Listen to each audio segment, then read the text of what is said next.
Israel ও মার্কিন ঘাঁটি থাকা দেশগুলোতে নতুন করে হামলা শুরু করেছে ইরান।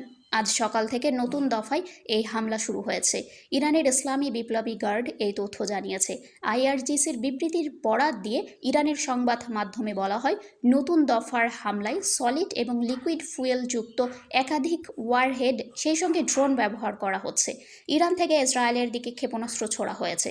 ইসরায়েলের সামরিক বাহিনী বলেছে, ইরান থেকে ইসরায়েল লক্ষ্য করে নতুন করে ক্ষেপণাস্ত্র ছোড়া হয়েছে। প্রতিরক্ষা ব্যবস্থা ক্ষেপণাস্ত্র আটকাতে কাজ করছে।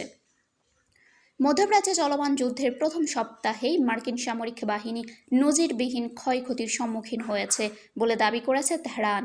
ইরানের উচ্চ পদস্থ গোয়েন্দা সূত্রের বরাত দিয়ে প্রেস টিভি জানিয়েছে, গত ২৮ ফেব্রুয়ারি থেকে শুরু হওয়া ইরানি প্রতিশোধমূলক অভিযানে এ পর্যন্ত অন্তত ২০০ মার্কিন সেনা নিহত এবং ৩,০০০-এর বেশি আহত হয়েছেন।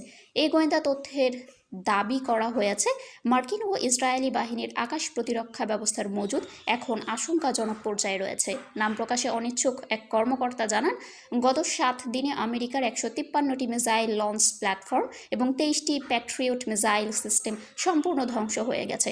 এছাড়া ৩৭টি যুদ্ধবিমান ও হেলিকপ্টার ভূপাতিত হওয়ার পাশাপাশি এই অঞ্চলে মোতায়েনকৃত মার্কিন অস্ত্রভাণ্ডারের প্রায় ৪৩%ই বিলীন হয়ে গেছে বলে প্রতিবেদনে উল্লেখ করা হয়েছে। ২৮ ফেব্রুয়ারি ইরানের সর্বোচ্চ নেতা আয়াতুল্লাহ আলী খামেনি এবং বেশ কয়েকজন শীর্ষ সামরিক কর্মকর্তাকে গুপ্ত হত্যার মাধ্যমে এই সংঘাতের সূচনা করে মার্কিন ইসরায়েলি জোট।